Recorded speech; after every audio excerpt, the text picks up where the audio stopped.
Hello friends, welcome to our YouTube channel. First of all, I would like to speak about how to improve communication skills. It means English spoken. सबसे पहले हम लोग बात करेंगे कि कौन सी चीज़ हम लोग पढ़ें इंग्लिश में कि हमारा अंग्रेजी इम्प्रूव हो जाए only for spoken English. Written English तो बहुत लोगों ने कर लेते हैं, कॉम्पिटिटिव एग्जाम निकाल लेते हैं, लेकिन अंग्रेजी बोलने की बात आते हैं तो बहुत लोग स्टक हो जाते हैं, ब्लैंक हो जाते हैं। तो सबसे इम्पॉर्टेंट पॉइंट जो है उस पर हम लोग आज बात करेंगे, ठीक है। चलिए अब हम लोग चलते हैं, बोर्ड पे कुछ बातों को बारीकी से ध्यान देंगे। ये दोस्तों, हम लोग आगे बढ़ने से पहले सबसे पहले जान लेते हैं इम्पेरेटिव सेंटेंस के बारे में। और इम्पेरेटिव सेंटेंस को अगर बारीकी से जानना है, बेसिक से जानना है, तो इसका वीडियो डिस्क्रिप्शन बॉक्स में डाला गया है, आप देख सकते हैं। लेकिन थोड़ा सा हम इसके बारे में थोड़ा बता देते हैं क्या होता है इम्पेरेटिव सेंटेंस। इम्पेरेटिव सेंटेंस क्या होता है? जो हम किसी को ऑर्डर देते हैं या एडवाइस देते हैं या हम किसी को सजेस्ट देते हैं या तो हम रिक्वेस्ट करते हैं। जैसे अगर हमको बोलना होगा इस क्लास में बच्चे खड़े हो जाओ, तो क्या बोलेंगे हम? Stand up. बैठ जाओ, सिट डाउन। फिर अगर हमको बोलना होगा कॉपी दो अपना, तो क्या बोलेंगे हम? Please take your notebook. कहेंगे शांति से बैठो, क्या बोलेंगे हम? Please sit down on the bench. फिर बोलेंगे अपने हाथ खड़ा करो, क्या बोलेंगे हम? Raise your hand. अपने हाथ नीचे करो, क्या बोलेंगे? Keep your hand below. तो इम्पेरेटिव सेंटेंस क्या होता है? तो किसी भी चीज़ को हम ऑर्डर दे रहे हैं या उससे हमको रिक्वेस्ट कर रहे हैं या हम एडवाइस दे रहे हैं। तो इस वीडियो को हमको डाला गया है, इससे डिस्क्रिप्शन बॉक्स में आप देख सकते हैं। दूसरी नंबर पॉइंट क्या आता है, जो मेन पॉइंट है आज का, मॉडल। जो मॉडल भी है स्पोकन इंग्लिश के लिए बहुत महत्वपूर्ण रोल निभाता है। तो बारीकी से हम लोग मॉडल को देखते हैं। सबसे पहले हम लोग कैन का यूज़ देख लेते हैं। कैन क्या होता है? तो कैन जो होता है किसी एबिलिटी को शो करता है। एबिलिटी या पोटेंशियल को कह सकते हैं, या कैपेसिटी, क्षमता को दिखाता है, या एबिलिटी, यही एबिलिटी होता है जो योग्यता को भी शो करता है। जैसे अगर हमको बोलना होगा मैं अंग्रेजी बोल सकता हूँ, क्या बोलेंगे हम? I can speak English. मैं यहाँ से जा सकता हूँ, I can go from here. तुम बैठ सकते हो, यू कैन सिट। तुम खड़े हो सकते हो, यू कैन स्टैंड अप। आप अच्छी से अंग्रेजी में कम्युनिकेट किसी के साथ कर सकते हैं, you can communicate properly with anyone. तो इस प्रकार के सेंटेंस को हम बारीकी से जानेंगे। फिर अगला मॉडल आता है मे का। तो मे का मीनिंग भी तो होता है सकना, तो ये पॉसिबिलिटी को शो करता है। जैसे आज बारिश हो सकती है, क्या बोलेंगे हम? It may rain today. वो मेरे पिताजी के आने की संभावना है अभी, क्योंकि ऑफिस से 5 बज गए हैं, क्या बोलेंगे इस बात को हम? My father may come at 5 o'clock। यहाँ में संभावना को शो करेगा। इसी प्रकार से और से मॉडल है, जैसे वुड की बात करें तो वुड, ये भी पॉसिबिलिटी को शो करता है या इमेजिनेशन को शो करता है। जैसे हो सकता है वह मेरा फ्रेंड जो है वो आता होगा, तो क्या बोलेंगे हम? My friend would be coming. My friend would be coming, वो आ रहा होगा। नहीं, मेरा दोस्त अभी सो रहा होगा, क्या बोलेंगे? My friend would be sleeping now. तो इस प्रकार के मॉडल जो है अंग्रेजी में बहुत, इस इंग्लिश स्पोकन के लिए मोस्टली बहुत इंपॉर्टेंट होता है। और भी मॉडल बहुत सारे हैं। जैसे कुड की बात करें तो कुड भी पॉसिबिलिटी को शो करता है, और कुड पास्ट के भी हैबिट को शो कर देता है कभी कभी। जैसे मैं अंग्रेजी सीख सकता था लेकिन मेरे पास समय नहीं हुआ बचपन में, क्या बोलेंगे हम?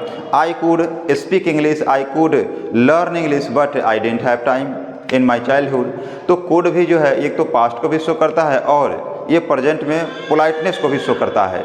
तो बहुत तरह के मॉडल हैं। आज हम एक बारीकी से लगभग 4 से 5 मॉडल पे काम करते हैं। चलिए दोस्तों, अब हम लोग देखेंगे इसमें बारीकी से 4th मॉडल को हमने लिखा है। पहले नंबर क्या है? शुड चाहिए, जो जनरल सेंस में यूज होता है शुड का प्रयोग। और मस्ट, जो अवश्य चाहिए, जो जनरल से थोड़ा वो रिस्पॉन्सिबिलिटी बड़ा होता है, उसके लिए चाहिए, लेकिन दोनों का सेंस चाहिए ही होगा। फिर कैन का प्रयोग सकना होता है, लेकिन ये क्षमता, योग्यता को शो करेगा, पावर को शो करेगा, एबिलिटी को शो करेगा, एलिजिबिलिटी को शो करेगा। और मे का अर्थ भी सकना होता है, लेकिन क्या होता है? संभावना को शो करेगा। जैसे हमने बताया था कि 5 बजे पिताजी ऑफिस से लौटते हैं लेकिन अभी तक नहीं आए हैं, मतलब संभावना है कि अब पहुंचने ही वाले हैं, संभावना। तो क्या बोलेंगे? My father may arrive at 5 o'clock।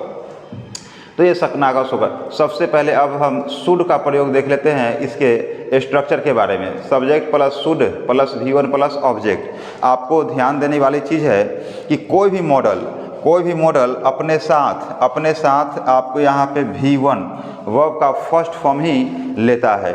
आपको कोई भी मॉडल के साथ V1 के अलावा कुछ नहीं, कोई भी फॉर्म नहीं ले सकता है, न इन्फिनेटिव लेगा, वो हर हाल में आपको V1 ही लेता है। इस बात को भी ध्यान दें और बारीकी से जानेंगे। हम लोग को पढ़ना चाहिए, तब क्या इसका ट्रांसलेशन हम करेंगे, वी शुड स्टडी। सिंपल सी बात है, मॉडल है, ये मॉडल है और मॉडल ऑक्सिलरी वर्ब है और यहाँ पे क्या है, ये फर्स्ट फॉर्म ऑफ वर्ब है।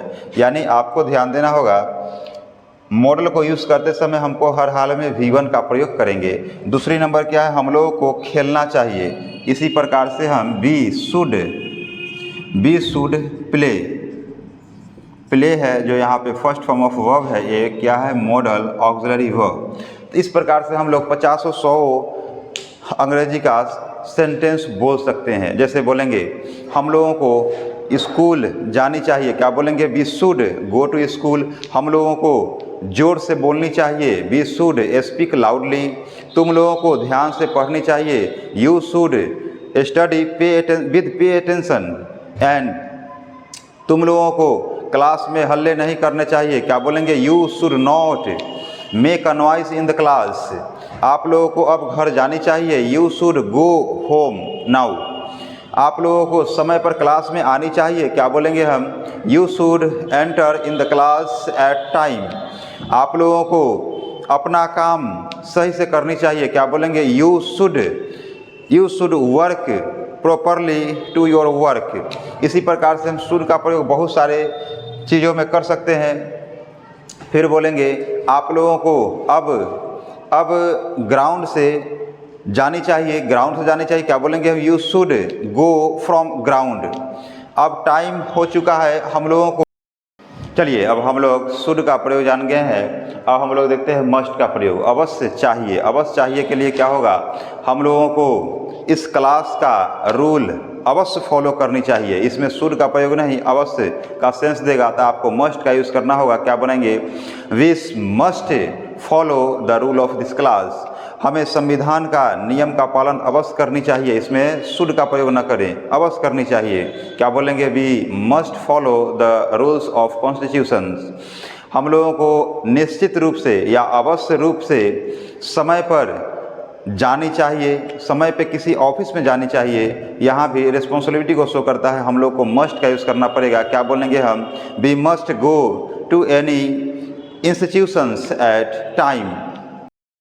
चलिए फ्रेंड्स, अब देख लेते हैं हम लोग मस्ट का यूज़। हमने क्या बताया था शुड वाले में कि हम कोई भी मॉडल के बाद फर्स्ट फॉर्म ऑफ वर्ब का यूज़ करते हैं। उसी प्रकार से सब्जेक्ट और मस्ट के बाद हम फर्स्ट फॉर्म ऑफ वर्ब का यूज़ किए हैं और आगे ऑब्जेक्ट है।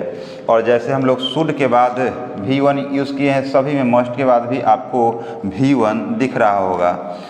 इसमें भी आपको फर्स्ट फॉर्म ऑफ वर्ब है और इसमें भी आपको फर्स्ट फॉर्म ऑफ वर्ब है। और इससे पहले आपको मॉडल वर्ब कह दीजिए। मॉडल वर्ब क्या है, ये मॉडल वर्ब, ये क्या है, मॉडल वर्ब। यानी मॉडल वर्ब के बाद हमेशा फर्स्ट फॉर्म ऑफ वर्ब का यूज़ होता है। हमें अवश्य पढ़ना चाहिए, वी मस्ट प्ले। तुम्हें अवश्य होमवर्क बनाना चाहिए, यू मस्ट कंप्लीट होमवर्क। बच्चे को अवश्य खेलना चाहिए, चिल्ड्रेन मस्ट प्ले। हम लोगों को सूरज के उगने से पहले अवश्य उठनी चाहिए, क्या बोलेंगे, we must arise before the sun arises. तो इस प्रकार से हम मस्ट का ही प्रयोग देखे हैं। फिर अगले मॉडल की तरफ चलते हैं। अगला मॉडल है कैन। चलिए फ्रेंड्स, अब हम लोग देख लेते हैं फिर इस बातों को।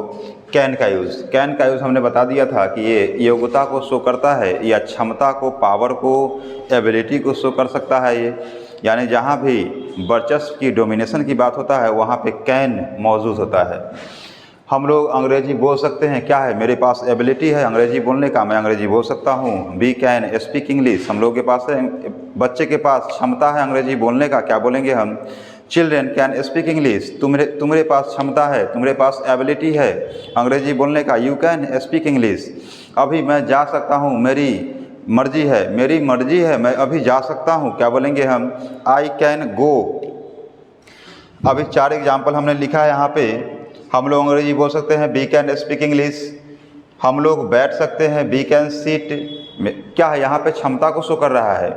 अगला, बच्चे जा सकते हैं, बच्चे को अब अलाउंस मिल गया है, वो जा सकते हैं। Children can go. Rohan Sohan को पीट सकता है। फिर यहाँ पे क्षमता या धमकी की बात हो रहा है, आप कैन का यूज़ करें, रोहन कैन विट सोहन। अगला मॉडल जो है हम लोग का में संभावना, तो कैन का प्रयोग तो देख लीजिए क्षमता को शो करता है, लेकिन सकना ही होगा मीनिंग। में का प्रयोग भी सकना ही होगा, लेकिन पॉसिबिलिटी को शो करेगा, संभावना को शो करेगा। चलिए फ्रेंड्स, अब हम लोग लास्ट मॉडल को देख लेते हैं, मे का यूज़। फिर पहले वाली कहानी की तरह क्या हुआ है, मॉडल है आने वाला फर्स्ट फॉर्म ऑफ वर्ब, पहले जैसा ही है। वर्षा हो सकती है, ओले गिर सकते हैं, वह अभी आ सकता है, वह अभी आ सकता है। इसके लिए आप यहाँ मे का प्रयोग जब कर दिए तो यहाँ संभावना को शो कर दिया।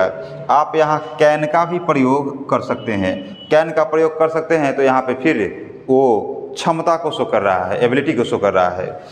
तो आप मे और कैन लगा सकते हैं, यूज़ कर सकते हैं, बस उसका इंटेंशन बदल जाएगा। तो पहले वाले में देखेंगे वर्षा हो सकती है, तो वर्षा हो सकती है, ओले गिर सकते हैं, बादल आज मंडरा सकता है। ठीक है, ये सब क्या है? तो हैपनिंग वर्ड्स है। हैपनिंग क्या है? नेचुरल इवेंट है। तो नेचुरल इवेंट को दिखाने के लिए एक ही मॉडल है, वो क्या है? तो मे है, जो संभावना को, जो मनुष्य के हाथों में नहीं है। तो प्राकृतिक जो भी घटना होते हैं उसके लिए हम मे का यूज़ करते हैं। तो बारिश हो सकता है, इट मे रेन, और बारिश होना का वर्ब, ये फर्स्ट फॉर्म ऑफ वर्ब है। और कोई भी हैपनिंग इवेंट होते हैं तो उसके लिए हम एक प्रोनाउन का यूज़ करते हैं। वो प्रोनाउन कौन सा है? तो इट है। वो क्या है? इट है। तो कोई भी हैपनिंग होगा वो नेचुरल होगा, तो हम उसके लिए इट का प्रयोग करेंगे। और इट अपने साथ हमेशा सिंगुलर वर्ब होता है, इसलिए यहाँ पे कुछ मिस्टेक भी है, आप रेंस कर देंगे, सॉरी रेंस नहीं, ठीक है, मे के बाद फर्स्ट ऑफ वर्ब। ठीक है, अब हम लोग चलते हैं। ये तो हम पूरी कहानी कर लिए। अब अगले जो वीडियो बनाने वाले हैं वो बहुत मोस्ट इम्पॉर्टेंट है, जो मॉडल के बारे में ही होगा। उसके बिना अंग्रेजी बोलना भी बहुत डिफ़िकल्ट होता है।